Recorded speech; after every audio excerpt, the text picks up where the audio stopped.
Coming at you live from 110 Studio. I almost forgot. 110 Studio in beautiful South Pasadena, California. This is Blue Heaven Podcast. Now featuring Les Desk. What is going on, Dodgers Nation? My name is Clint. You can find me as Real FRG on Twitter and Instagram. That gentleman right over there, still in the same delicious spot he always is. That is Doug McCain. You can follow him at DMac_LA.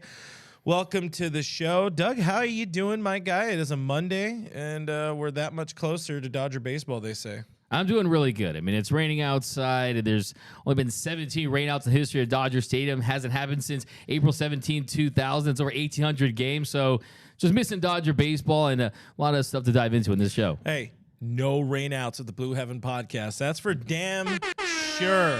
We got DJ Cody on the board with backlighting. Ooh. Looking good. So yeah. If you guys want Cody to be allowed to talk, send him your super chats.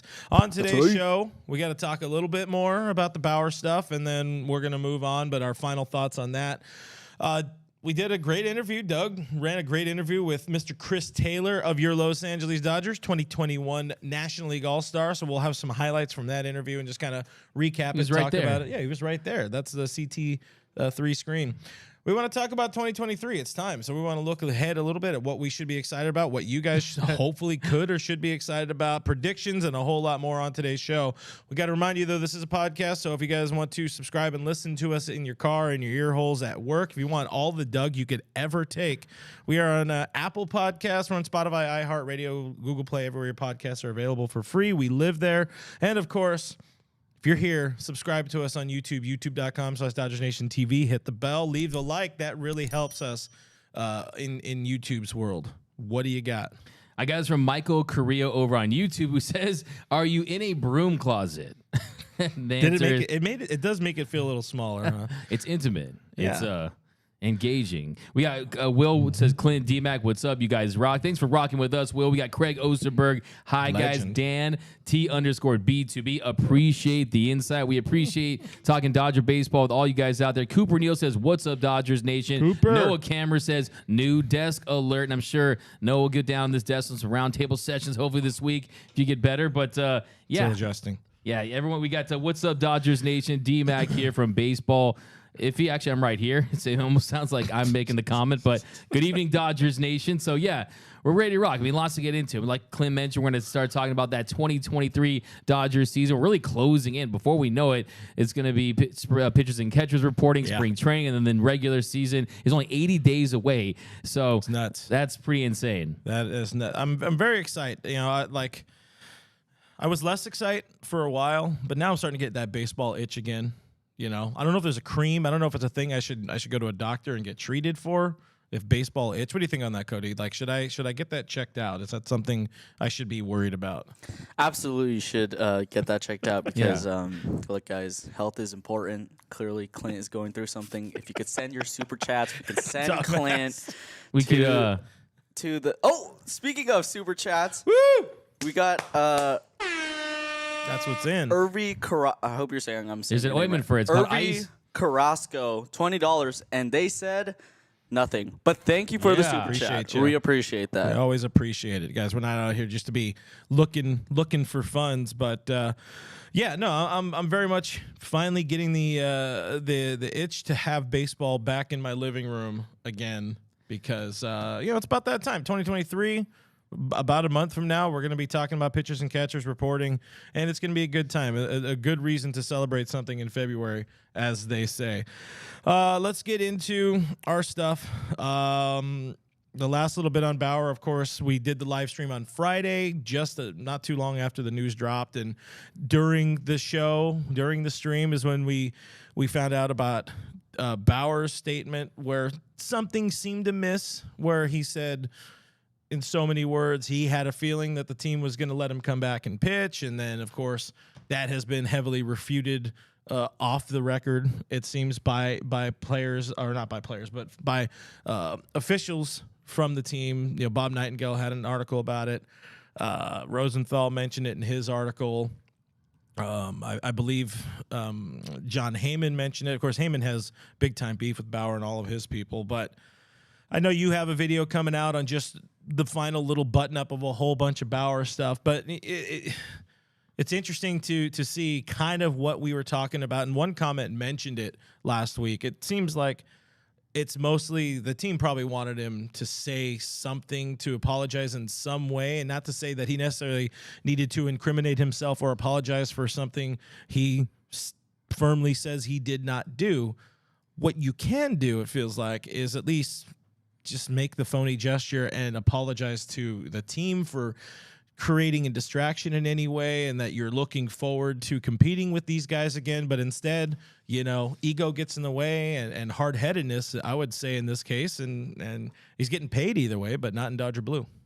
Yeah, absolutely. It almost felt like you mentioned, we were doing that in real time. We're reacting live, and then you had Bauer's statement. It almost felt like a Marvel movie. After the end credits, it's the post-credit scene. It's like the shawarma scene from the Avengers or something like that. It's like, okay, we haven't gotten to the final chapter yet. And the big question was, who was he talking to? Did they make him any promises? Were they truly entertaining the idea of bringing Bauer back?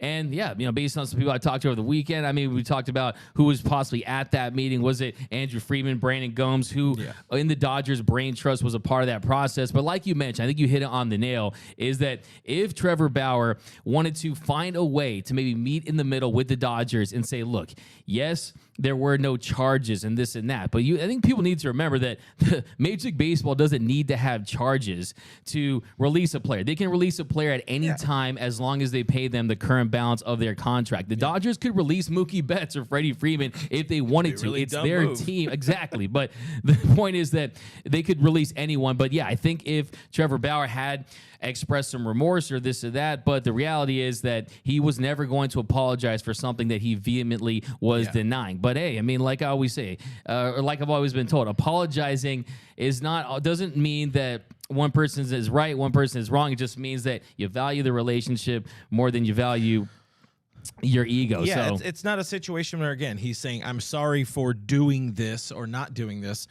I would say, look, whatever happened here, I'm just sorry that all of this created a distraction for you guys, and I hope to make it up to you somehow. You could be fully innocent, fully not charged of anything, but still have created a distraction. And this goes back to something. I got a lot of shit in the offseason of 2020 and 2021 before he signed with the team, where I didn't want him because of the potential for something, the potential for headache, distraction, and it's proven 100% right in a number of ways. It was a lot more than you thought it was going to be. You just assumed at the time it would have been another online incident of him bullying somebody or whatever it is, as people will write it, him bullying somebody or whatever, but him tweeting about something and then that person getting attacked in some way. But again, it created a distraction that the team did not need, and that was 2021. Anyway. No, I think so I'm right. I'm always right. Always listen to me. Well, like I said, I mean, if you're Trevor Bauer and you're the Dodgers, you want to try to find a way to make this work. Hey, like my mom always tells me, apologies are the super glue of life. They can repair almost anything. They had a way to try to find, there was a path to Bauer being back with the Dodgers. And what lets you know that? Well, the fact that it took them almost 2 weeks to make that decision. If they made that decision a year and a half in advance, like Bob Nightingale was alluding to, then they would have just released him the same day. But they did their due diligence. I heard there was not very much traction to get a deal done. I heard that there were teams out there that wanted some of the Dodgers' top prospects in order to try to trade to get any type of deal done. Look, the reality is, if the Dodgers could have traded him, they would have traded him. And now you're going to see it's a situation where he was DFA'd and his time with the Dodgers is over. But the good thing on all of this, and we're going to do an in-depth breakdown of the ramifications for the CBT and the Dodgers moving forward. But the good thing is, subscribe to YouTube, subscribe to our YouTube channel and look out for that in the next few days, is they have clarity. And that's the most important thing right now for the Dodgers, for Trevor Bauer. Everyone knows that it is time to move forward. It does feel like that it's time to turn the page one way or the other. And yes, it could get interesting with who was Trevor Bauer talking to with the organization. Did they actually make him a promise? I just don't believe that. No, I mean, me personally, I just don't believe they did. And to button up one thing, because I know Cody has something, but to button up one thing, because I'm seeing the comments, a lot of people just plainly don't understand this because they probably haven't done enough edification on this topic, on all of the cyber ink that's been out there and what the public knows, but I'm not saying to quote, apologize for something he hasn't done. I'm not saying to apologize for the alleged incident. I'm saying apologize to the team for the creation of a distraction, because you got to figure 2021 through the early parts of 2022, this was a major distraction for the team. And then it became a distraction for the team and the organization now here in the early parts of the year. So that's what you apologize for, just being like, look, even if to give fuel to this side of the argument, even if this, the accusations were completely false and somebody was, quote, framing him, as people like to ignorantly say, I'm not saying apologize for that. Apologize for the distraction, because he put himself in this situation by his actions, by, as he even said in his own words, choosing to be around people that he shouldn't have been around or trust. I forgot exactly the way he said it. It's in his The Truth video. But anyways, Cody has something to say. All right, guys. M4 super chat legend. M4. This guy's always giving us a super chat. Appreciate it again. He gave us $4.99, and he said, I heard a theory. It wasn't the allegations that got him knocked off. It was him trying to expose the sticky stuff the TAC pitchers uses. Thoughts? My thoughts on that are, it is interesting, and you can't ignore Trevor Bauer's relationship with Rob Manfred and Major League Baseball. And it is interesting that Trevor Bauer, if you remember one time, he goes into an inning and he used the spider tack. Yeah. The spin rate goes up, then it goes down just to prove a point. And then he goes that spider tack, he goes those spin rates, he wins the NL Cy Young Award and signs a massive deal. Well, it turns out he's going to get under $65 million of that $102 million contract. But that is not what's important here. I mean, that really is that's just a ridiculous conspiracy theory. I don't think that. No, he's somebody that's challenged MLB a whole lot over his career, but that in this case, that's not the situation. Could that have influenced MLB in their punishment? Perhaps. We don't know, and we're not going to make that assumption. But we very much want to be done with this topic. Just a couple more seconds on it. They're set to release him on Thursday. Then, where does he end up? We ran a poll. I know you ran a poll on our DN Twitter. Check it out if you're not subscribed, at Dodgers Nation on Twitter. Well, where will Trevor Bauer pitch next season? So far, still got 18 hours left. Almost 2,500 people have voted. Pretty even with the teams. We have Padres, Mets, Astros, and then other has the lead. Padres at the top. We've already heard the Padres have no interest in that situation. Plus, let's be real, it would not be very smart for the man to go to San Diego. But where does he end up? What do you think? I really don't have I mean, I see people out there saying, oh, he's going to be pitched for the Savannah Bananas and this and that. Look, I will tell you that. I love that. That meme. Trevor Bauer is going to get another opportunity to pitch in Major League Baseball. And the way I look at it is, it wasn't going to be for the Dodgers, but there are going to be teams out there that are going to give him an opportunity to pitch.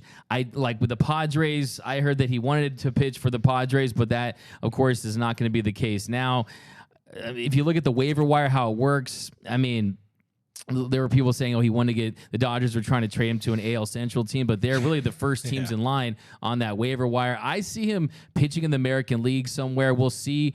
Will the New York Mets or a team like that be interested in Bauer? But he is going to get another opportunity. I think fans out there that think that he's never going to pitch again, he's going to go to the KBO or something like that. He is going to get another opportunity. He's still a young pitcher that can be one of the top 20, 30 pitchers in Major League Baseball at worst, at best top 10 to 15. So I just think if I had to pick a team right now, though, why not just say the New York Mets? I mean, the Mets like to make splashes, and he's really good friends with Cookie Carrasco. So Cohen would love to add a little bit more there, and they wanted him originally, especially if they don't end up with Correa, which that's a whole thing. We're going to talk a little bit about that later.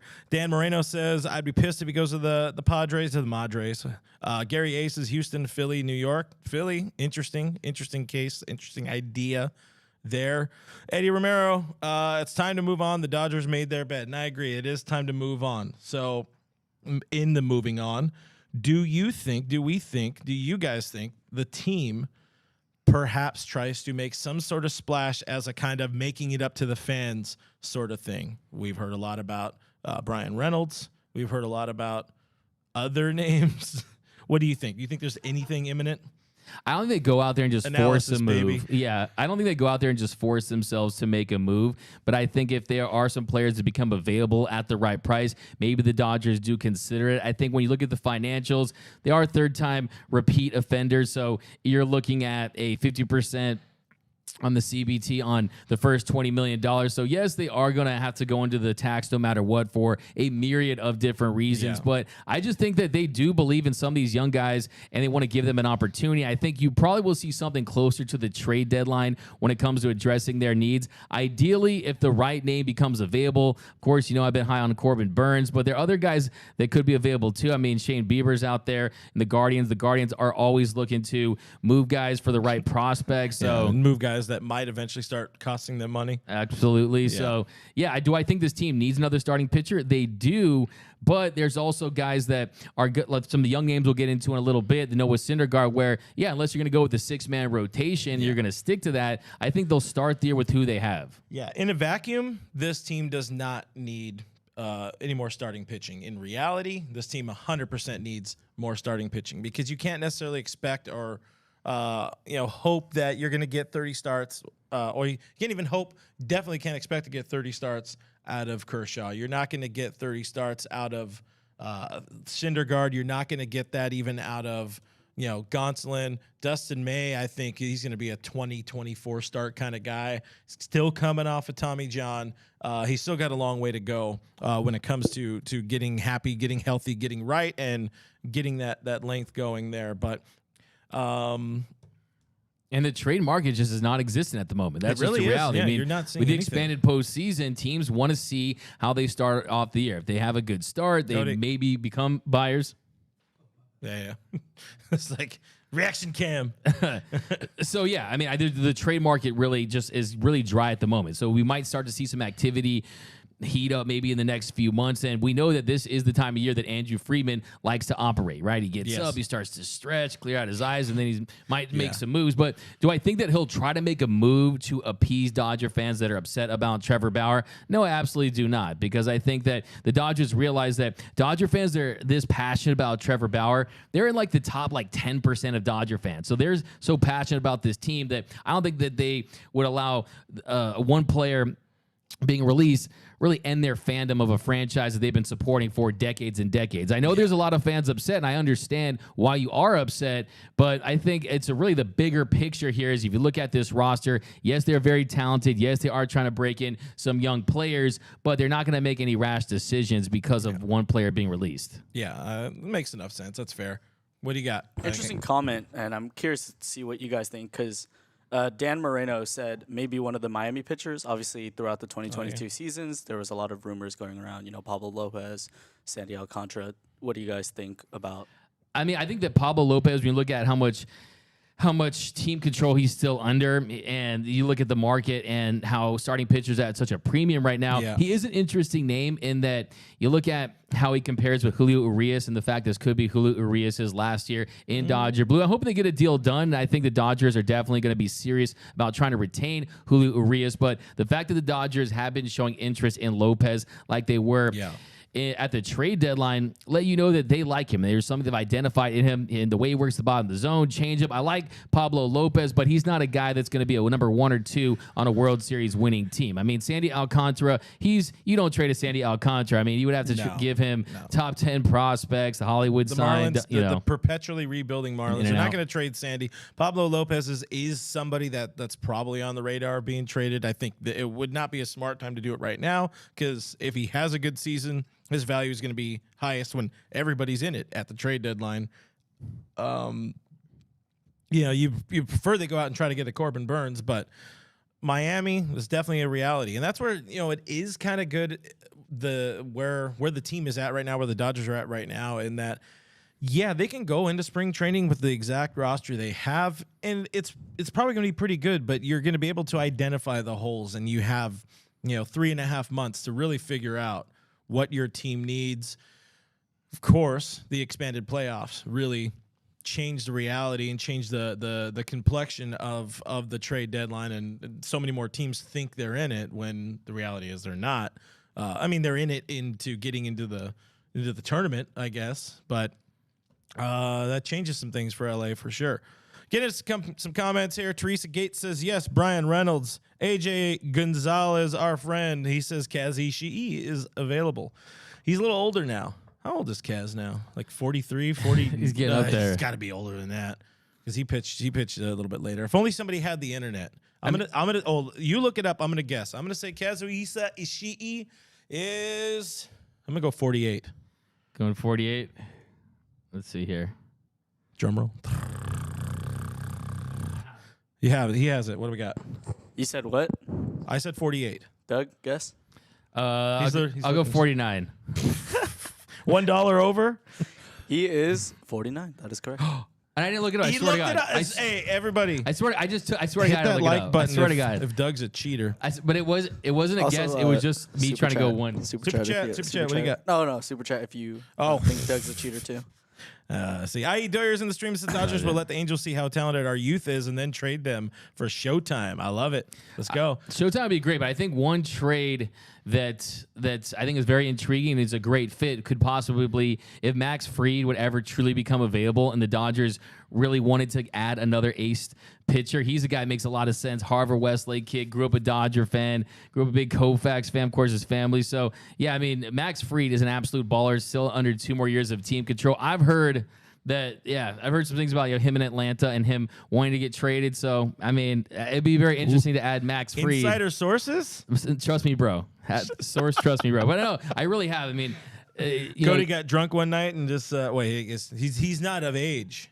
He's not of age. Yeah. Couple more weeks. Anyways, we got Noah Cameras. Max Fried played at Encino Little League. Okay, wow. Yeah. That's almost like a local radio reporter type of drop there. Can you imagine though? If Do not like that anymore. if he left the Braves, joined the Dodgers, Max would be freed to join his childhood team. Let's move on. Let's get into the reality of the players we do have. So we're going to talk about things we should be, we could be, things we are excited for, or excited about in 2023. Before, generally, people think this is a negative program. We just talk about things that are irking people. Nobody just wants the perpetually positive spin on everything. So before we're positive, though, let's take a somewhat negative spin on this. I had the thought in my head of,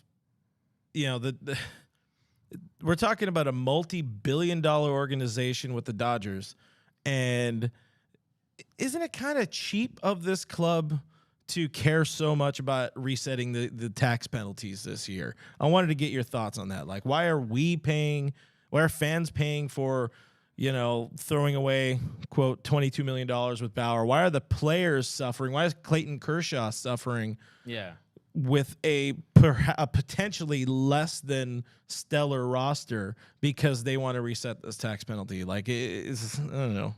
I mean, should they be doing this? We're like on the way home. We're in the back seat, and the Dodgers are driving us, and we see a McDonald's, and we want to go to McDonald's, and the Dodgers are saying we have food at home, and it's kind of the food at home roster at the moment. So, yeah, I understand that, and I've really been making that case that you don't want to punish the fan base. You don't want to punish the players like Clayton Kershaw, who, like you said earlier, really took a team-friendly deal to go and be back with the Dodgers. You could have easily signed with the Texas Rangers, the teams that has been making moves. Julio Urias is under 1 more year of team control. You have the primes of Mookie Betts and Freddie Freeman. Yeah, this team's championship window isn't as wide as they probably have a lot of people really expected to be at the moment, but I don't necessarily think that it's because of them wanting to reset that CBT. It is a factor, and we've seen that this team doesn't like to be third-time repeat offenders, and you absolutely save money doing it, but has that come from Stan Kasten? Because after the Dodgers lost to the Padres in the NLDS, Stan Kasten flat out said, if it's spending money, we'll spend money. We've proven we can do that in the past. So that's a lot of speculation. And until I hear Andrew Freeman and some of these other guys make it very clear that their priority is to get under that CBT, I'm just going to have to chalk it up as the Dodgers, one, they didn't love any of the current free agents, especially when you consider the money they were getting. I mean, does anyone out there think they should have signed Xander Bogaerts to an 11-year deal? No. Is there anyone out there that wanted to sign Carlos Correa, who does he even have a lower right leg at this point? I mean, has anyone actually seen it with their own eyes? I mean, his I mean, have you seen this appendage? And have you seen this joint? His right fibula is like hanging out with like Danny Duffy's arm or something. I don't know, but Bruh. I mean, I think that was really the big factor. They didn't love these guys enough to give them that big deal. And then also the market is shifting. The Mets, the Padres, the Phillies, these teams are big spenders now, and the Dodgers, they don't reign supreme over the National League when it comes to their spending spree power. And look, the Dodgers have been very smart with the way they allocate their funds. They don't go out there and just make signings each and every year. I mean, you sign Mookie Betts after trading for Mookie Betts. You signed Freddie Freeman after he fell into your lap because the Braves didn't want to meet his demands as far as contractually. So I think that there's a combination of that, and also I truly believe this Dodgers team, they owe it to themselves to see if they can hit big on that next big prospect. Can Miguel Vargas have an impact like a Cody Bellinger or a Corey Seager or Will Smith or some of these other guys? Can a Bobby Miller, Gavin Stone be the next Walker Buehler, Julio Urias? So the way to build a sustainable winner is to cash in on those prospects. You can't just completely sign your team through free agency. This team hear that's what is the built, Dodgers not do. bought. It's built, not bought. Okay, it's a myth. But I hear, despite them having That's the a Padres. majority of the roster being homegrown, I hear they pay for their championships. I mean, What's going on here, Doug? What's going on? Telling me that people online are full of shit? No, but I mean, to get back to your point, I think you do. Like, I mean, look. At the same token, on the flip side, I will say, might want to lower the price of micheladas and parking just by a couple dollars there. I mean, when you look at the revenue that they bring in, leading the league in attendance, when you look at the most lucrative TV deal of any team out there, this is a team that still spends big. I mean, they're still top 5 to 10 no matter what, even on a year where they're just slightly under that $233 million CBT mark. So Dodger fans, stay patient. There's still a lot of talent on this team, and I do think that there is a world out there where they will absorb salary through trades if they truly believe they need to address a need. Yeah, I mean, it's all great points, and I like the idea of the stay patient in seeing what this team has, because the reality is, there's some really good dudes not too far behind. I kind of missed the opportunity. We wanted to talk a bit about your interview with CT3. One of the things I liked about it, and check it out if you guys are on the internet watching this right now, it's the video before this, I think, at the moment. One of the things I liked about what CT said, I forgot exactly how he said it, but he's talking about how good the Dodgers are and have been at developing so many prospects, but it's been a while since they've really gone that route and relied on them. So we know we've talked about it ad nauseum how this roster has really just stayed the same, and that's to a detriment how similar this team has been, trying to cling on to the 17 team and even the 20 team, just trying desperately to hold on to those pieces, when we're seeing now this offseason, it was full on yeet. they say yeet to that roster, and sorry, I got distracted by a Noah comment. He said, does anyone in the comments think the Dodgers should fire Dave Roberts? That's true. We have not gotten one.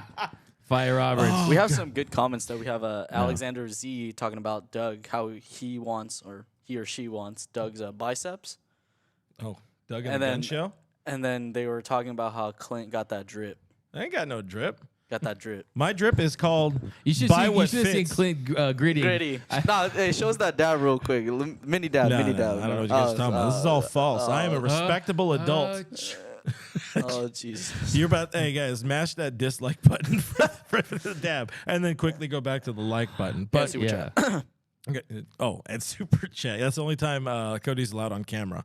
Dan Moreno saying it's not that bad. It's not the McCourt times. Oh, those are painful times. Frank rubbed. It really taught us how to enjoy. Like if people were old enough and really invested into the team back then, like as fans, oh dude, that taught you how to so appreciate the 15, the 16, 17, especially the 17 team. Like, no. And then now we're all just very spoiled. Very jaded. I mean, we want that shiny new toy, but I mean, there's some great talent on this team. And honestly, I'm really excited to see these young players. As Chris Taylor was telling us, that this organization, they're not just good at identifying talent, they're great at developing talent. And when you invest so much in the infrastructure of this farm system, there really has been the golden goose throughout the years. But even dating back, let's go Goose. We had Ron Say, the 1968 draft class. I mean, this is what this organization does. I mean, 18 rookies of the year. That's most of any franchise. So that is the pattern. That is the history of the Los Angeles Dodgers. Basically a World Series right there. World Series. Getting Royce?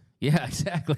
Oh, man. Let's go. Yeah, so look, I mean, I think that everyone needs to just kind of step back and realize that this organization still is, they're not bereft of talent. There's a lot of talent on this team, and the potential of that young talent. I want to make a point about Shohei Ohtani. A lot of you out there want Shohei Ohtani, want to Shohei the money. I do too. I do as well. But if you're going to have a lot of your money tied up into Shohei Ohtani, Mookie Betts, if you're going to re-sign Julio Urias, Freddie Freeman, right? You need these young, controllable assets to work out, because that is the only way you can have a great player of Shohei Ohtani's magnitude and produce a winner, or else your name is the Los Angeles Angels of Anaheim, right? They've had great players, but they don't have the depth in those players on the margins. And how do you get that depth in those players on the margins? You draft and develop them. You give them opportunities like the Dodgers are going to be doing this season. So we want to talk about a couple of players we're personally stoked about, but I really got to enjoy this comment here. Winthorpe the third.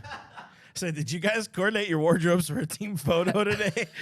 We all got the dark blue Yeah. on, dude. It's, I mean, you can't tell right here, hat. but yeah. Don't worry, the pants are different because I got the black shorts on because I didn't do laundry. But Doug painted on his jeans. You know, I got my Alex Vesia, Hey, Walker you Buehler gotta- jeggings. I got a super chat. you got to by be the way. careful though when you show below the waist with Doug. You see way too much. Super chat. Super chat. Woo! Speaking of the fits going on right now, $4.99 from Christian Gomez. This Thank might you. be the first video I see D-Mac without a Dodger polo. Oh, it's been a that minute. is true. Laundry day. That Yeah. is Hey, true. with those No, super if it was hey, laundry with day- those super chat, I'll buy another polo. There it is. If it was laundry There it day, is. you'd have the what's it called? The The Laker. Amazon button up. He would also have button the up. Laker Yeah, that's a one. good point. The Laker. I mean, you got to respect the Amazon button up though, man. That's a good point. That got him. I'll That got step my him through a game lot up. of early. That was pre All-Star break. Yep. I got to go buy a bunch of polos at the stadium. Some Doug. Travis Matthew. Yeah. What is happening? crap. Yeah, I'm No, still watching this channel television. Don't worry, I'll fix that. Okay. Good times. But we wanted to talk about a couple of prospects each. Yeah, we're gonna keep streaming. Thank you. God, some people's Rokus. Two prospects each that we are stoked about. Doug, I'm going to let you lead off. He's going to take a couple of pitchers, and I'm going to take a couple position players. But go ahead, Mr. Douglas Mack. So this one is not tough to guess. I mean, of course, Bobby Miller, the Dodgers' top pitching Robert prospect. Robert Miller. I mean, he hasn't been dominant at the minor league level as much as you would expect. He definitely needs to improve on that command. But I'm telling you, at some point next season, it's going to be Miller time. It's going to be Bobby's world. And I think, look, if you look at his stuff, everyone focuses on that heater, that triple-digit fastball, averaged 98 miles per hour on his heater last season. But he has an impressive arsenal of pitches. He's got a great mix. And if you look at his off-speed stuff, he's missing bats with it last season. The slider, he uses the curveball, even throws that changeup. And he can just really throw that pill. And I think that he's a guy where, remember last season we were talking about Walker Buehler, and I'm not comparing them directly in that where Walker Buehler is at, a healthy Walker Buehler at this stage of his career versus a rookie Bobby Miller. But what do we say? Where's that butane gas, right?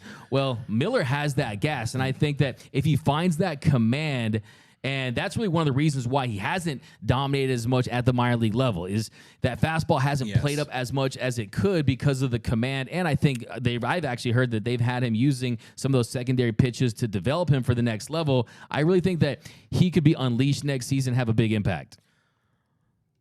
I don't know. I feel the more I've read about him, and this is all just me talking out of my ass to, I guess, counterpoint you.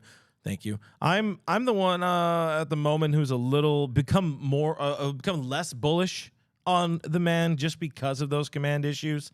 I think he'll play up very well out of the bullpen, and I think that eventually will be his role this season. Later in the season, yeah, he's going to start. He's going to start a bunch, but by the time we get into postseason time, you're going to want that 97-plus cheese coming out of the bullpen, because you don't know if Brewstar's going to have a healthy season. You don't know what's going to happen with Vesia. Is Dan Heron's knee going to hold up? Blake Trinan not coming back. Let's be real. I just don't see that happening with any sort of serviceable velocity to get some outs late in the season. And I really hope they don't try to pull that BS again where, like, oh, yeah, he's going to show up in September, and then we're just going to let him dictate our postseason. Yeah. I hope I'm wrong on Bobby Miller, but I'm concerned about, they're calling him a 4-pitch pitcher. He's tried to also mix in a sinker fastball, which the velo might not lead to enough soft contact to get away with that. The changeup isn't that good except for the differential between the high velo on the fastball, and if he can't locate the fastball, then his best tool is just not that good. Chances are I could be very wrong because I have not seen it with my eyes, but this is my interpretation of a number of things I've read about this guy from, prospect experts that I trust, and I'm a little less on him, but remain hopeful. He'll help the team either way. Yeah, and I think it's a good situation. Maybe even as for a trade him. piece. I mean, that's interesting because I think that once the cat's out of the bag and people see him, either his value will skyrocket or it'll dip just a bit. But I think when you look at just the pure raw stuff that he possesses and you consider the tutelage of everyone that's within the Dodgers, when you look at the Dodgers pitching, coaching, and I think the fact, too, is they're not going to have him. He's not the savior, right? He's not a guy that is expected to come in there and be that frontline A starter. We saw, of course, saw Walker Buehler come up in 2017 and had his cup of coffee. Then in 2018, he had that huge impact, started game 163 and was phenomenal in the World Series that year. So I think when you look at that stuff and the Dodgers really lacking a guy that really throws that four-seam fastball with that conviction that he throws it with. Of course, we know Dustin Mays was filthy. His stuff moves more of the military family, but Bobby Miller is a guy that I really truly believe he is. I think what excites me about Bobby Miller is, like you said, him being a 4-pitch pitcher. And yes, you're right, the differential on the changeup is really kind of what makes it. But if you look at the curveball, if you look at that slider, and if you look at how they've kind of smoothed out and refined that delivery,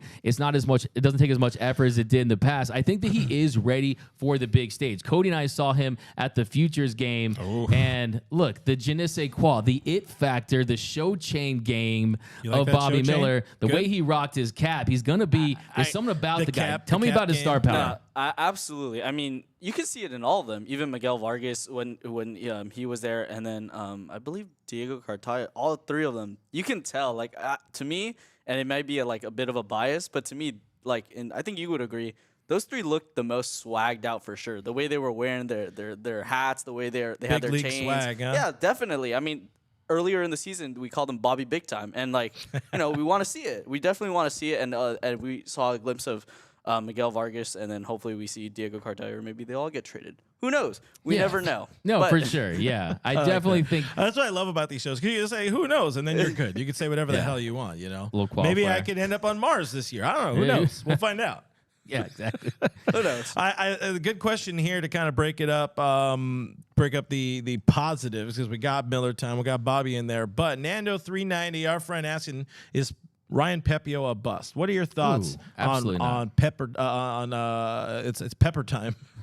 Absolutely not. It's way too premature. First of all, when you talk about a pitcher that throws that changeup like he does, it's going to take them longer to really acclimate at the big league level. For him, it's just being able to establish that third pitch, be able to pitch on the inner half to righties, and just improve that overall command. Look, if you look at most scouting reports for young pitchers, command is always an issue, and that's really what prevents guys from taking that next step. And you see the raw stuff, but the command isn't quite there. I think Pepiot is a guy that had a lot of hype attached to him, but not at the level of a Bobby Miller did. So I think Ryan Pepiot, though, is a guy that you can't really even begin to have the bust conversation, because I think that the trajectory of his career would have gone from maybe a number 3 starter to maybe a lethal bullpen piece at some point. Because you're talking about Ryan Pepiot. We look at the run. When you look at how filthy that changeup is, it has the potential to be one of the most lethal changeups in baseball. It's just about establishing those other pitches and improving that command. So yeah, I absolutely wouldn't call Ryan Pepiot. He's going to get a little Pepiot in his Stepio next season, and I think he's going to improve because it's pitching for the Dodgers. It's a pressure cooker. Yeah, definitely. I think I would definitely argue he learned a lot from his experience. I'm sure he's going to be motivated by the fact that they kind of went to Michael Grove more as the number 6 guy, kind of unofficial number 6 guy in September. And you saw that one, right, Cody? We're Yes. getting that one up in a bit. Thank you guys for all the super chats. Don't worry, we will read all the super chats, and if not, we're trying to get chats along the way as long as they make sense in the cadence and not break up what's going on in the show. But Doug and I like talking about baseball. Yada yada yada. Who knows about Ryan Pepiot? No, I like Pepiot, man. Like he's gonna have a lot of motivation, and it could be, that he does, like I already said, does take the perceived slight, him being left off the postseason roster, which was going to happen because, they blew all of his options or all of his ability to be sent down in 2022. But I'm excited. I would honestly say I'm more excited for the consistency of him over Bobby Miller. I'm definitely more excited to see Bobby Miller at some point in 2023, but I think we're going to get more run out of Ryan Pepiot in some way. Those are just my thoughts there, at least. Yeah, I mean, I think for Pepiot, like I said, I mean, we saw him last year against the Marlins, had some really nice moments. If you look at the strikeouts, 42 punch-outs to 27 walks. The FIP was at 5.42. The expected ERA was at 4.31. Sometimes I think his stuff is almost so filthy that he just has no control over it when it comes out of his hand. But like I said, you have to give pitchers like Pepiot, a guy that relies on that changeup, you have to give him time to develop. And I think, like you said, next season, he knows. I mean, he understands what it's like to pitch at the big league level, and he has that in his bag. It's not an unknown for him at this point. So I absolutely think an off season where he's correcting maybe some mechanical issues, maybe the way he attacks hitters. I think that Pepe will have an opportunity to really have an impact on this team. But I also think, too, I think Miller's, his ceiling is a lot higher than Ryan Pepiot's when you consider the way he uses that four-seam fastball, the sinker you mentioned, too. And I think Pepiot is a guy, though, that, I definitely wouldn't sell on my Pepiot stock. There it is. That's what's in. So you want to get the chat now, or should we get it after this section of the show? I think you guys should finish the prospect talk, and then we'll jump into it afterwards. We're gonna get to your super chat. We appreciate it. It was Michael, right? Yes, Michael. We'll get to your super chat right after. To break it up, we talked a lot about pitching. I'm gonna talk on the position player side of things that you prospects and things you should be excited for, or we should be excited for in 2023. You can't not be excited about Miguel Vargas because they yeeted Justin Turner in a way for this dude. They really have faith in this dude, and a lot of us that follow this team closely believe in the mantra and the ideology of in Friedman we trust. So if Friedman wants to run with this guy, whether it's going to be at second, whether it's going to be at third, whether it's going to be seeing some time in left field, whatever it is, they say the bat plays up. We didn't get a chance to see it at the big league level, but the numbers show that it played up at AAA in 2022, and he's supposed to be a legit bat. He's working out at spring training already. I mean, at Dodger Stadium already.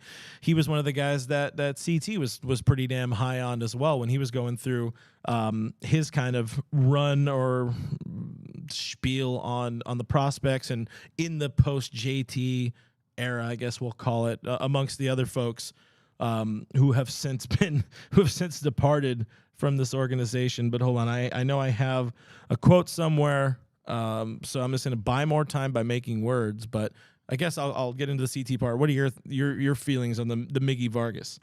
So I would say, following this team back in 2015, 2016, I don't think it's as high as when we were anticipating guys like Corey Seager or Cody Bellinger, any of those guys. But I think Miguel Vargas, like you mentioned, this guy can rake. His hit tool is off the charts. Last season, too, I think the special moment for him was, of course, at Oracle Park, getting that first hit. Then he stole third base and no one could stop him. I kind of like that confidence level from a Miguel Vargas, but also struggled. I mean, after that hit, he didn't do very much. After those two hits, he ended up going 6 for 39, hitting 154 with that home run against the Cardinals for the rest of the season. I think a big thing for him, too, is where does he fit in on the defensive side? Does he get comfortable at second base? Do they have him at third base? They really need him to be at third base. Like, if he can just be serviceable at third base. If he can be Muncy level, who I think graded out above average at third last year, if I'm not mistaken.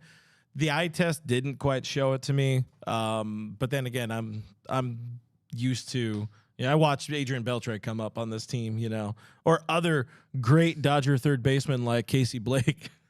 Shout out, my boy. Blake DeWitt, the era of the Blakes. Anyways, that's where he needs to settle in. He absolutely, like, if he can hit 280 with some bomb, some pop, some power speed combo, and lock down third. So, I mean, Muncy's gonna be the most likely the third baseman, but if he's able to play some second and even give Freddie a day off or two playing some first again or whatever, that's probably not the most likely scenario. I know they're getting away from as much positional versatility, but having somebody, they don't have JT anymore. You need somebody you feel comfortable with at third base. And we know CT does not like third base, and he's got to be more of the up the middle guy and some left field and all that, maybe a tad and right at best. But hyped enough for Miguel Vargas. One of the things I did like that CT had mentioned, he said these guys are hungry, they're ready to go, and I think they're going to come into spring training and show that. And that's what they can do. And you get somebody like Miguel Vargas, just get him a decent enough start. Get him where he's not like 1 for 12 to start the season, and let the swag show. Because if he feels good, then he's going to play good, he's going to look good, and everything's just going to figure itself out. So there's one more person you guys should be hyped about. That guy we all should be hyped about, Miguel Vargas, because we have to be. Yeah, no, absolutely. I mean, big stars for young players is important. And I'm going to go next because we're going with the pitching side. And, of course, you guys know about this guy, and it's Gavin Stone. And he's had a meteoric rise at the minor league level. This guy has showed out. He's one of the best up-and-coming pitchers in the game. And I think the exciting thing about Gavin Stone, and we talked about Ryan Pepiot, his changeup, people say it's not just the best, one of the better changeups in minor league baseball. People say it is the best changeup in baseball, and he throws it at an over 40% clip. And I think the exciting thing about Gavin Stone is he's dominated with relative ease at the minor league level for the last 2 seasons. I mean, he's had that meteoric rise, and that changeup is as plus of a pitch as it gets. And I think he's a guy that's ready to come in. He's mature to contribute right away. And look, I mean, if you look at some of these younger guys and the hype surrounding Bobby Miller, it's almost like Bobby Miller is and Gavin Stoner is that kind of next wave to come up and say, hey, we're here. We're like almost like the Miguel Vargas is and Gavin Lux is on the pitching side. So yeah, Gavin Stone is a guy that you should absolutely be excited about. I mean, I think one role for him too is he doesn't struggle with command as much as a Bobby Miller. So that's going to play up at the big league level. So, yeah, I mean, also induces soft contact. I mean, I've watched so much Gavin Stone over the last few months in this. I wasn't expecting this early exit that, just the thing they look at with Gavin Stone is the fastball changeup. And if you look at the delivery, those minor league baseball shots, the tunneling is just so exceptional the way he does it that I just want to see him do it at Dodger Stadium. Yeah, Stoner is going to be one of those dudes. Fans are going to love him pretty damn quick. Dave Luna asked earlier, no love for Gavin Stone. Don't worry, we got love for Gavin Stone. You might even hear him on this network pretty damn soon. But at winter meetings, Dave took time to specifically mention Gavin Stone. He, in so many words, he said, remember the name Gavin Stone. That's going to be a guy who's playing a big role for us in 2023. So the team is excited about this guy. The team is throwing everything they can at developing this dude because, well, one, it's in their best interest to do that, but two, he's already pretty damn good. And for all we say about Bobby Miller, for all we say about Ryan Pepiot, we saw Michael Grove a whole bunch last year. Who was the Dodgers minor league pitcher of the year? That was Mr. Stone or Gavin Stone. So that's a good one right there. My guy, I was on the fence about my position player, my second guy here, because I have James Outman, but I also got my boy Jacob Maya. I think Jacob Maya could sneak up out of nowhere, make a little bit of an impact. He's not going to be your starting shortstop throughout the season, but if he gets a little bit of a window to play, the fans are going to be clamoring for this dude. He could be one of those guys, local boy, El Monte guy. But I'm going to go James Outman, though, to really dig in on him because this is his year to prove himself. He has all the runway in the world. I don't think we should or could or can be that reliant on a repeat of the magic that Trace Thompson had in 2022. I don't think anybody as much as I like the dude, and I'm kind of excited about it, I don't think anybody's very high on Jason Hayward getting a whole bunch of starts in center or in right with Mookie in center, whatever it is, taking away time from somebody like Jimmy Outman. Let James Outman go up there. Yeah, he's going to strike out a whole bunch, but let him, at worst, be the platoon guy. Let him be, let him be an Andre Ethier type of dude, who apparently is my comp for everybody right now who can't hit left-handed hitters, or left-handed pitching. That's just a dude you definitely have to be excited about, James Outman, because we saw a little bit of him last year. He showed out when he was allowed, when he was able to get in there. And this, again, they're going to give him his runway. So if anything, I'm more excited to see what he does in spring training. Just let him get, get him some good. I want him to do, really show out on defense to quell any concerns for the club there, and then just hit a little bit. That's fine for me. But anyways, those are our guys. Those are reasons you should be excited a little bit in 2023, or else things are going to be real bad. That's just the way it goes.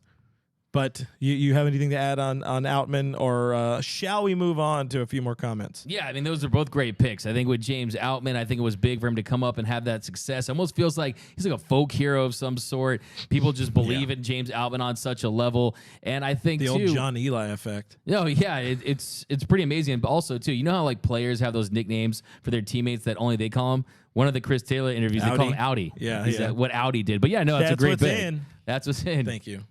He showed out, man, in his time. But no, I think with James Outman and Jacob Amaya, I think Jacob Amaya, the only thing is he was figuring out how to really contribute and hit more consistently at the AAA level. But the issues are, can he hit big league pitching consistently? Can he hit for power? To me, he almost profiles more as a utility guy because of that lack of power. But narrative-wise, story-wise, I'm telling you, Jacob Amaya would he would really skyrocket as far as fan favorite. Oh, yeah. I mean, SoCal kid. He's got some swag, too. Yes, his show tats. His show tats are elite. Little swaggy. One thing we've learned about this team, if you guys are around for the Justin Sellers era, man, Dodger fans love their Dodger players with some tats all up on them. For sure. Get him that fresh ink. Speaking of fresh ink, because the ink isn't dry on that super chat. What do you got? Let's go, Cody. So to kind of set it up, Doug had brought up earlier about the lowering the prices of the micheladas and the Dodger dogs. Somebody talking about $50 parking in the chat. Yeah, they were talking about $50 parking. So Michael Correa, thank you for the $5 super chat. So sorry we couldn't get to it earlier, but he said, should we expect more renovations or accessibility to Dodger Stadium in anticipation for the upcoming Olympics? People want more car-free options. What are you guys' thoughts on that? I haven't heard anything else. I know they're still trying to dial in a lot of what they had already started in the 1920 off season. I would imagine, if anything, it's making sure all the elevators are in top working shape and the escalators continue.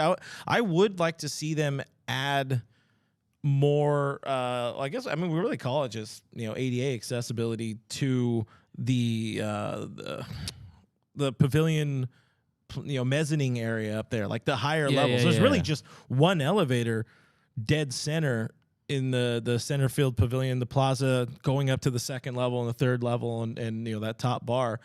That would be an area of intrigue. And they have those really narrow stairs at the end of the game.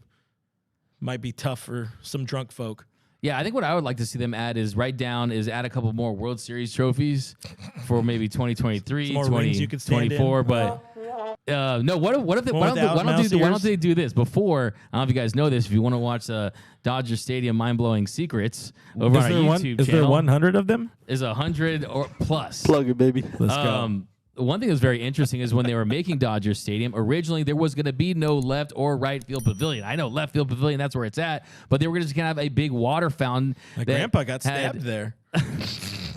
Hopefully he's doing okay. No, he's dead. Okay, that would light up when the guys hit home runs. Why not go crazy and bring the water fountain that was originally planned for Dodger Stadium down there? You know how the Mets have the Big Apple. But I'm so glad the stadium does not have the gimmicks. It's a perfect stadium in my opinion. I love Dodger Stadium. I think the renovations have been important. And to get back to your question about the Olympics, look, the Olympics they really were going to add everything for that All-Star game, and for the Olympics, you don't really think baseball as much. I don't think they'll make renovations because of it, but Dodger Stadium, you kind of have to look at it every single year. They might add something, a little tweak here and there, but really what they did before the 2020 season, I mean, right now I think it's really perfection. It's Blue Heaven on Earth, right? It's great. It's a great ballpark. Great name for a show, Blue Heaven. Oh, right and a media. Media years and years later. I mean, it would behoove them. It would be smart of them to continue adding to the stadium. And like you said, they're gonna keep doing some things for sure. We hear about the gondola. Oh man, Frank McCourt's gondola, as people love to call it. Yeah, I saw there's some group on or a page on Twitter now, an account, I guess we'll call it, on Twitter now, that they are trying to bring attention to that gondola to make it not happen.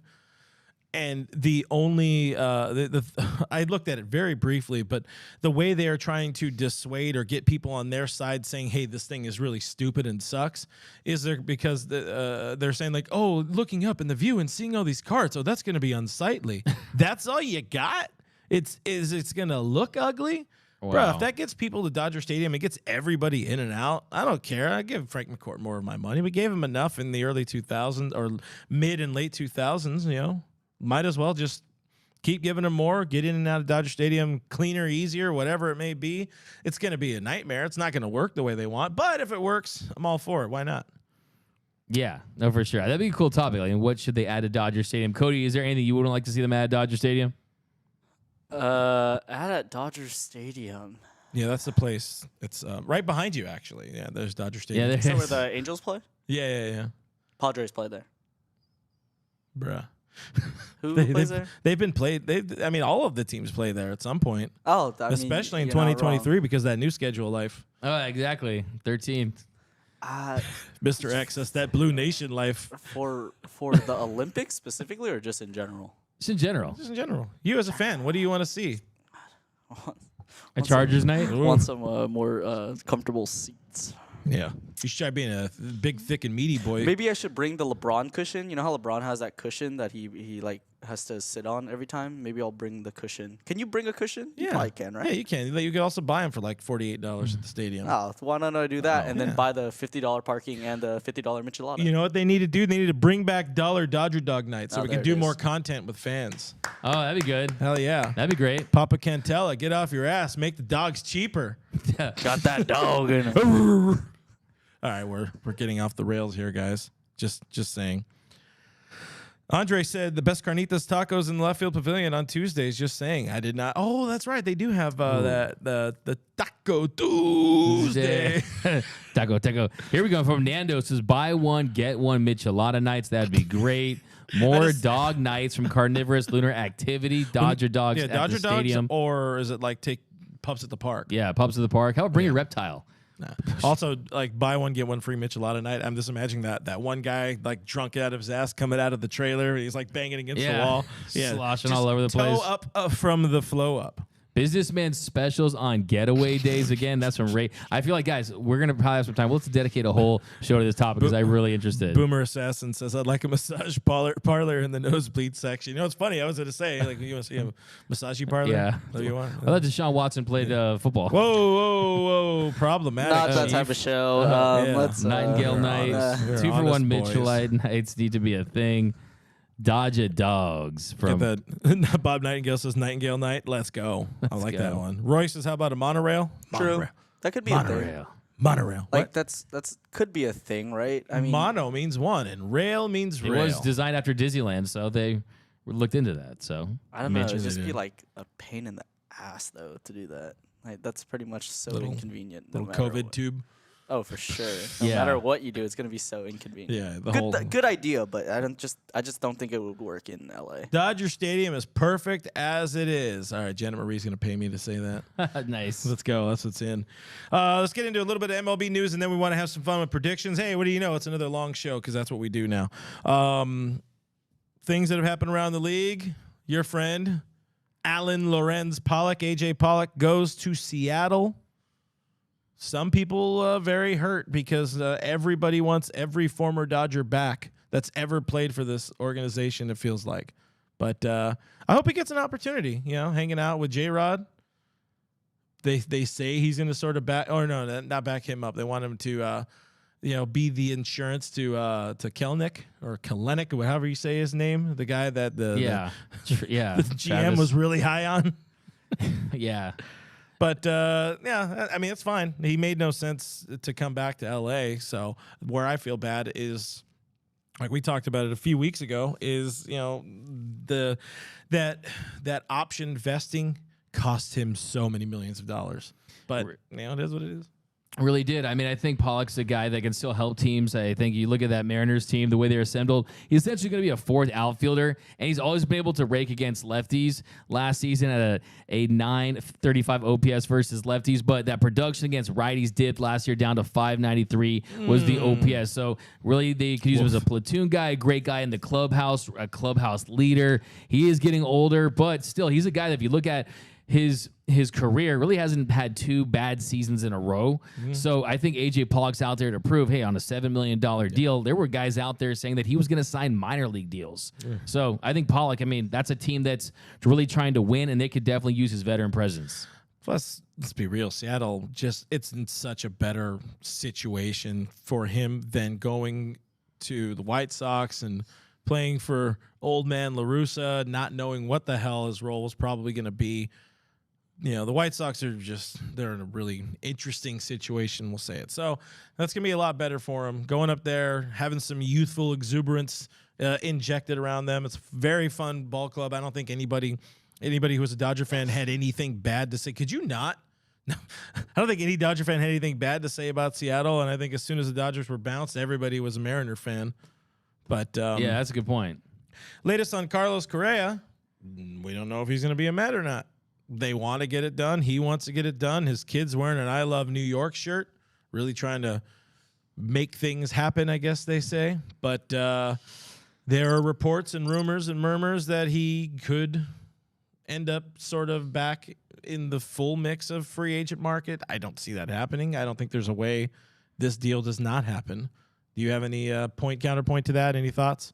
Yeah, I mean, like I said last week, the reason I said that the Dodgers would never be in the mix with Carlos Correa is not because of anything that happened in 2017. It's because the Minnesota Twins offered him a deal that was already close to 10 years and $300 million, and they know his medicals and how he is physically better than any team out there. So I think the Minnesota Twins are a team that still would consider signing him at a long-term deal with a lot of money and a lot of snags in that deal, and it seems like every day there's another snag in the Carlos Correa deal. It does appear like he is damaged goods. I mean, you saw the X-rays that show that he's a cheater. So, but I think when it comes to Carlos Correa, he's a guy that still is one of the best players in the game, but he just doesn't make a lot of sense for the Dodgers right now. It'd be kind of funny if he was looking for a 1 or 2 year deal. Absolutely, the Dodgers would consider it, but still, if it's anything more than a 1 year deal, does it get in the way of a potential Shohei Ohtani signing? So, I mean, I don't know how big of a discount he would be willing to give, but let's not forget, he's represented by Scott Boras. It's got to be discount in years, really.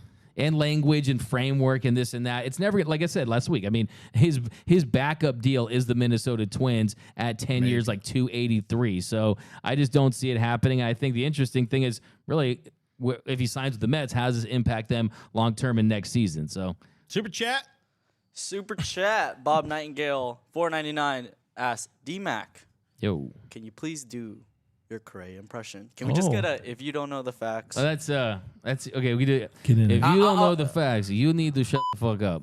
Cody Bellinger. Whoa, you didn't wait. Again. Cody had a bad series, Gan. Cody had a bad series. No, what you guys are missing out. Cody, give them the magic. Because we basically just throw change at Cody. Do it, 3-time Silver Slugger, future Hall of Famer, Sorry, guys. I'm not. No, wasn't get in prepared. it. Just Wasn't- get in There it. it No, is. you're prepared. Wasn't prepared for You know this. the lyrics by now. No, I look, guys. If you want it, $20 super chat. There we go. Dumbass. Look, if you don't know the facts, If you I'm don't not know gonna the do it. facts, If you don't know the facts, then then you you need gotta- to shut the fuck up. You gotta wait for the beep. This is a kid show. Ready? Do it again. If you don't know the facts, you need to shut up. There we go. At Cody Bellinger. Yeah, no. Look, I mean, Man, bravissimo. this This is art you guys are watching. Look, or I really truly believe though that Carlos Correa at the end of the day will end up on the New York Mets. I don't think that Stephen Cohen is going to let him get away at that price. I think they've already gotten so deep in the negotiations that they're going to want to bring him back. And I think the fact is, at the end of the day, he will be in Flushing, Queens. Tina says, this isn't a kid's show. Oh God, You're gonna spoil the magic. A sale loaner says, if you can't do the accent, you need to shut the up. I love it. If you don't- Noah's enjoying it, but also he's bedridden, so you know. Michael Correa says D-Mac effed it up. Boomer Sorry. Assassin says Correa is gonna play in Korea to play. So Korea. I don't think that's gonna happen. Just saying. Next week, D-Mac does Dangerfield. Hey, whoa. That's all I got. You got to have lyrics in front of you. All right. Something fun, hopefully, for people to end the show. We got some predictions where we can really look stupid at the end of the year. And we love, hopefully, potentially, maybe looking stupid, most likely looking stupid sometime later in October or November. So please keep these receipts so we can be called out on it. But officially, technically, we're saying these are the way too early pre-spring training predictions. That's an important factor. See, I'm going political. I got the thumb thing going here. Important distinction. This is pre-spring training predictions. So that means we get to do more of them later. Who is going to lead these Los Angeles Dodgers in batting average in 2023? You got to go with Freddie Freeman. I mean, who else are you going to go with? I mean, last season he was second right behind Goldschmidt. He hit 325. That was highest in a full regular season in his career. He had 341 in his 2020 MVP season. That was a shortened season. So a 325 batting average. So I got Fredericks of Hollywood, Freddie Freeman. Having the best average also, too. I mean, that's really where he's at this stage of his career. You're seeing him hit for average, use all fields. You're having the shift restricted next season. I think Freddie Freeman's going to have a big year. I'm going to go real dumb with it, or not, but just for the sake of the argument and the receipts. You know who's going to lead the team in batting average this year? Mr. Gavin Lux. Let's go. Nice. I'm not going to say whether or not he's qualified to lead the league in batting average or not. Leading the team, you know what? If he does it in like 30 at bats and shatters an ankle or something like that, whatever may happen. I'm not saying that's going to happen or I want that to happen. I'm just saying he's going to lead by the number. He's going to be right there at the top. Right there at the top. Gavin I love Lux. it. That would be big. Let's go. Noah says, clip it. Someone clip it. Home run leader in 2023 for your Dodgers is... I'm going with Max Muncy. Max Muncy, 139 home runs. That's 19th in Dodgers history. Since he joined the Dodgers, he hit more home runs than anyone on this squad. I think that he returns to being the hitter that he was before the injury. I got Max Muncy. Let's say I got him in 38 dingers next season. Oh, he finally gets past that, 35 clip? He's back. I mean, at 36, then I'm getting him one more, so I'm going to get to 38. I think Max Muncy has a nice bounce back season. So... it'd be really easy and lazy of me to say Mookie Betts. Did lead the team last year. Max Muncy, great answer. But instead, I'm going to go real stupid. Because why not? You know what? I don't want to go. You know what? I'm bouncing back and forth. I want to say, I was going to say Will Smith. Because why not? And then I was going to say, well, maybe J.D. Martinez, but maybe Will Smith leads because J.D. Martinez is there to teach him how to Dougie and uppercut that bitch. So, Will Smith, put it on the board. That's another L for me in November. How many? Why not? You want to throw out the number? Is he going above 30? Yeah, I don't think this is going to be a very slug-worthy team, but I think he breaks the 30 mark. Do you have something? Looks like you're waving. You're stretching? Since you already called on me, we got a super chat. Oh! Trace Hayward's season 2022 for $199 says I better see Slug McCain in the lineup this year. Oh, Slug go. McCain making a comeback in 2023? Slug Also- McCain, Chug McCain, let's get it. On that note, Nando390 said Clinton D-Mac at the celebrity softball game this year with Bad Bunny. We are bringing Bad Bunny Nation back VIP, to the IG. VIP. We're bringing it back, except Clint and Doug are going to be on the field with him. So am I going to be like Big Papi and he's going to be like yeah. Vlad We'll Guerrero? have you guys seated Okay, in the yeah. front row, and then he's obviously not going to hit, so he's going to bring out you and Yeah, Doug. yeah. Because as we learned, he's a terrible athlete. Watching him try in that celebrity all-star game. I feel like he would have some, like, he'd be like really fast on the field, like maybe like a. He seems like he's fast on athlete-wise. I don't A know. little speed, yeah, I can see it. I can see He's it. a speed Got the geek. Turn the wheels. burners. What's the percentile like sprint speed? What do you think? 69 percentile. Put him. Hey, It's Jover. Andre Medina asked, "Will you guys invite me over if I bring pizza? Pizza? I live close by. What kind of pizza are we talking about here? You let us know in the comments below." Got another super chat. I see it. Woo! Super chat. Super chat. Reed Hallett, $2 says Kershaw Cy Young 2023. Ooh, good bold prediction. I love it. That was Nice that and was bold. my Christmas wish list. I believe. true. Yeah, I is remember true. that. I was there. I remember that as well. I can attest. Had, I like it. Had Cody got the extra footage of all. Extra footage. We won't talk about that. The extra footage on that. But Yeah, Yeah. we won't talk about that. Brett Hartley checking in. What up, boys from Lake Tahoe? How you doing, Brett? Thanks for hanging out with us. So we got our home run leaders. Now let's go to the pitching side because this is the only important things: home runs and batting average. But who leads this team in ERA? Let's say a starter. This person has to be qualified, or because you can't just be like Alex Vesia with a .69 ERA. Bold prediction there. Who leads the team? Who leads the starting staff in pitching ERA? Yeah, I mean, Clayton Kershaw at 2.28 ERA, but I mean, he's going to give you probably 20 to 22 starts, so he's probably not going to qualify. So, All right, we'll say more than 130 innings. more than 130 innings. I think I have to go. Tony Gonsolin. I think Tony Gonsolin next season. You saw the All-Star season last year. Figured out how to pitch to contact, how to trust his stuff and trust his defense. I know, barring injury, if he stays healthy for wire to wire, I like him putting up with the lowest ERA for qualified pitchers. Javier has one here that I know my boy Noah's going to love because he says Thor, which is a solid answer. I'm very, very excited to see what Thor can do with this coaching staff. But I think there is just too much on the table and too much disrespect going to my boy Julio James Urias, which is not his middle name, but it just sounds like a good one. Julio Urias is going to lead this team in ERA, and he's going to set himself up for a massive payday as a free agent this offseason. By the way, we are bringing back the round table hopefully this week, and one question we want to address is what is Julio's next contract going to look like, because D-Mac and I have very differing opinions on this because I think it's going to be to the moon. But anyways, it's going to be Julio. I like Thor. I like your Kershaw answer, even though it's a little bit of a cop-out. Just a little bit of a cop-out. I mean, if Kershaw is fresh, I mean, if you can get somewhere close to 170 innings, which you probably won't. I mean, if you look at his ERA for pitchers with a minimum of 129 innings, he was right up there with top 5. So, yeah, Julio Urias, another guy, 2.16 ERA last season. He is such a workhorse. It is his contract season. I think he's going to get a big bag. I just don't think it's going to be as massive as the one that as you're talking about. But the Urias is definitely going to be have a big season for sure. Secure that sack, as they say. Secure that sack.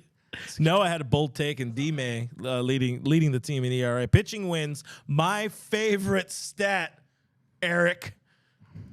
Who leads this team in wins? I mean, easily it's going to be Julio Urias. I mean, first Dodger to get 20 wins since Clayton Kershaw in 2014. First 20-game winner in the National League since Max Scherzer in 2016. So Julio Urias is a guy that there's no question about it. He is going to get the most dubs for the Dodgers this year. Noah Syndergaard. Because he's going to be that weird number 3, number 4 guy who gets just a bunch of run support. Might not have the best ERA, but I'm going to say he somehow leads the team in wins. Is he going to be enough to lead the league in wins? No, it could be this is not going to be a very winning team. We're not winning 100. We are not winning 111 games again in 2022. We're not even winning 106 or even 100 games. We're talking about like a 90-win team, maybe 94. 13, 14 wins could lead the team. So that's what I'm going with, Noah Syndergaard. Damon McLean in the stream saying, who is the 2023 blowout game position player reliever now that JT and Hanser are gone? Who's the guy? Who's got that dog in him? Man, who will they use? Barnesy. Yeah, I was thinking that's the first name that kind of popped up. I mean, it's stupid to go with your backup catcher, but I mean, Austin's just like that guy now. He's the veteran. He's the most veteran-like dude on this team. In a way, he's kind of the most expendable if he does end up getting hurt, because you could bring up a Cartaya or David Freitas or whatever his name is. Yeah. Legend. Yeah. It's not going to be him, but I like the idea. JD of Martinez. Oh, imagine angry Barnesy on the bump. Ooh. That'd be classic. That'd be so amazing. I hope that happens. JD Martinez pitching just sounds like it looks awkward. Yeah, I'm going for the most he's awkward, just- he's weirdest just look. He's like he's got that he sort of has a like a roided out of his gourd Mark McGuire feeling to me. Just not like that, but still, there's a great clip for you guys. But anyway, good question. Thank you, Damon, for the question. This is the important one. Regular season, the whole team wins. What is that total? I'm going 104 wins. I know everyone thinks. Clip that up for me.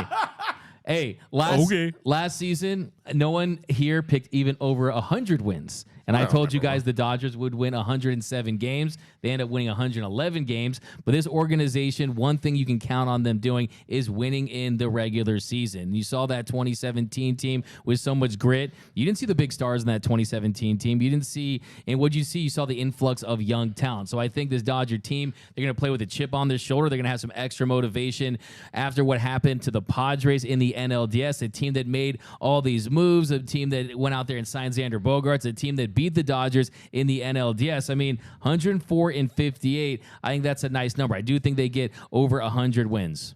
93. All of that answered. I just go 93. There it is. That's my prediction. I said 93 when we were on KTLA back in 2019. And I looked dumb then, and I'm going to look dumb now. 93. Let's go. That's what's in. This is what's going to happen. Every year it's going to happen. This team has no one, da-da-da. Then it starts, and it's Dodgers win. I love L.A. Dodgers win. Dodgers win 11 out of the last 12. Bro. Okay? DMCA. Yeah, DMCA. Yeah. Sorry. So, I mean, look. If this team is winning just over 90 games in the absolute prime of Mookie Betts in this stage of Freddie Freeman, Clayton Kershaw, and Julio Urias, I'm telling you, this organization has problems. And I know that last year... They don't need to win more. They don't need to. They're not going to win the division this year. The 106-win team last year that led the American League and won the World Series. So I do think that, yes, you have the Braves in 2021, but it's still, look, I mean, yes, winning regular season games, I think, is overblown. It's not the end-all, be-all, but it also is an indicator of a team that has a lot of talent, a team that goes out there, and it's not like you're going to just throw games that you think you can win. I think one thing that people discount when it comes to the Dodgers is their advanced scouting and the way they attack hitters, the way they just know how to manage a bullpen to win in the regular season. And I'm not saying that 104 wins guarantees success in the postseason, but I do think all these 90-win projections, and I know I've joked for months now that 87? I wanted 87 wins, but look, I don't want to deal with all those negative postseason. Yes, you do. Don't lie. Yeah, you're right. I'm pretty toxic. It when you guys I'm are pretty angry. toxic. Yeah, that's a good point. So, Yeah, all right, here's my prediction: 50-win season. 50 wins. Hey, this is in 2020. We got some answers in here. Jamie Lannister says 97. Noah is guessing 95.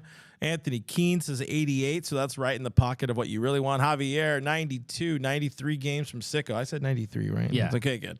See, Sicko Zams? X-Ams? Whatever your name is. We agree. 85 wins from Big Blue. Eddie says 90. 99 wins from B920. 69 wins from AB. We always appreciate that. Christopher, 94. We got a 97. Christopher Torres says no chance for 100, and I agree. It's not going to be Let's that. put money on it. Trace Hayward, 104. I'll bet you. Just saying. Diane's in stream, by the way. Diane, what's your guess? She says 89. Oh, that's a good number. Does 93. anyone actually out there believe that an organization that has this much invested into this roster, that is coming off a season where you win 111 wins and you lose to the Padres in the NLDS, that's the beginning of the demise of the Dodgers if they go out there and finish second with 89 wins? They're really going in and they're proving they don't need to care about winning 100. I think they'll almost consider it a failure. I mean, not really. I think you could almost consider it a failure if this team somehow goes out and wins 100 games, but not really. That means you really proved out with your minor league players with those prospects. But they don't want to. They don't. It's not they don't want to. They don't care because right now it doesn't. There's not an incentive to go out and be the best team in baseball or win the division. There just plainly isn't. Everybody makes it in the postseason. How can anyone say that when this team has won literally exactly one World Series in the last 35 years? And when they did, it was a year which they finished with the best record in all of Major League Baseball when they had 43 wins. So, I mean, that clearly is the recipe of success for the Dodgers. Cody, are we going to allow this? Are we gonna? I say 91 wins. Are we gonna allow? I mean, my point is that if you look at the history, when they won the most games in Major League Baseball, they won the World Series. So, I mean, there is a formula there. There's no tried and true way. I mean, you can, like last year, the Astros proved you finished with the most wins in your league, you go win the World Series. In 2021, the Braves proved that they were the best team in the second half of the season. They were one of the hottest teams in baseball. So you definitely have to catch that lightning in a bottle and get high at the right time. Yeah, I like the way, I guess, Anthony explains what I'm going for a little bit easier here. Like, with the expanded playoffs, it makes no sense to burn yourself out for 100 wins. I don't see them doing like they did in 21, where they rode that hard into October trying to win that division title again. I don't think they care enough about that, because divisions clearly don't mean anything in the long run of winning a World Series, especially for this club. But in the grand scheme of things, not every year it's the team that has won the most games that goes on to win. It's not always the best team to go on and win the World Series. So that's sort of my take on it. I don't think they care enough to push and force 100 wins and even another division crown, which is the next question in our predictions. Where do the 2023 Dodgers finish? Second place. I got them finishing first place. I think they win the NL West. The Padres are going to Padre, man. Padres are going to Padre. They have won one division title in 2006. What do we see when A.J. Preller did the last Order 66 with Kemp and the gang? I mean, this is an organization that, yes, I do think that they're going to have success, but this Dodgers organization, I mean, we're going to send Urias Kershaw out with the second place finish in the West. No, this team wants to go out there and they want to win the division. They want to win. This organization takes it day by day. Every single day, they do everything in their power to win a baseball game that day. And I think that's going to be the mentality of this season. I think they finish first place in the NL West. I think the Giants finish a distant third. And I think it's a Dodgers-Padres two-horse race in the West. Yeah. Did I say mine? I already said it. Yeah, they finished second place. But how many games? Well, the Padres. I think the Padres are going to Padre, but I mean, we're talking about a club that just on paper is so much better than the Dodgers. On paper, so much better than the Dodgers. I still do think they find that way to Padre. I think they're gonna deal with some injuries, and maybe the rotation isn't as robust as it could be, or as like Dodger clubs have been in the past. It's still gonna be a very good club, and I think the Pods eclipse that 100-win mark. I think they can. So I'm gonna say they are.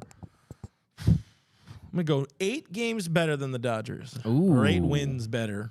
Maybe some ringworm. That's what. Yeah, they are gonna get Nando back at some point, who for some ungodly reason they're gonna allegedly put in right field, and that's gonna be a shit show. Defense can still be a question mark Nando there. Tachit. All right, before we get out of here, right on cue, bud. Before we get out of here, one bold prediction. We're gonna finish it off with one bold prediction each, and Cody, I want you to jump in on this. My bold prediction. Chris Taylor is your comeback player of the year in the National League, and he's put together a hell of a season in 2023. CT3. Yeah, you know me. Best friend. Like Took selfies together. Yeah, we did. What's your your bold one. prediction? Yeah, it's great. So, it's a great interview. I'm going to pocket a bunch of mine, but I'm going to start off with this one. Gavin Lux is going to have a 4-WAR season. He's projected right now to have a 2.9 WAR season. I see. I was going to say a WAR. I was going to put a WAR number, and I think CT is a plus 4.5 WAR guy.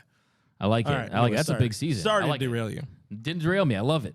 Yeah, I think Gavin Lux, he's projected to have a 2.9 WAR season on Fangraphs. I think that this is the year where Gavin Lux really takes that next step. The bat speed is there. It's just adding a little more power. I think this organization has shown a lot of confidence in him. And if he puts that together, you're looking at a top 10 shortstop in the league. And I think that this kid has put in a lot of work. He's dealt with a lot of ups and downs earlier in his career, but he has a great opportunity to really ascend to being one of the big core players in the future for the Dodgers and really become that star. So I know it sounds kind of small, but if you're getting a 4-WAR season out of Gavin Lux, that's going to go a long way to having a successful season for the Dodgers. Absolutely. Get in some of these guys, and then I'm going to buy Cody more time to come up with a bold prediction. And it can't be Kevin Pillar based.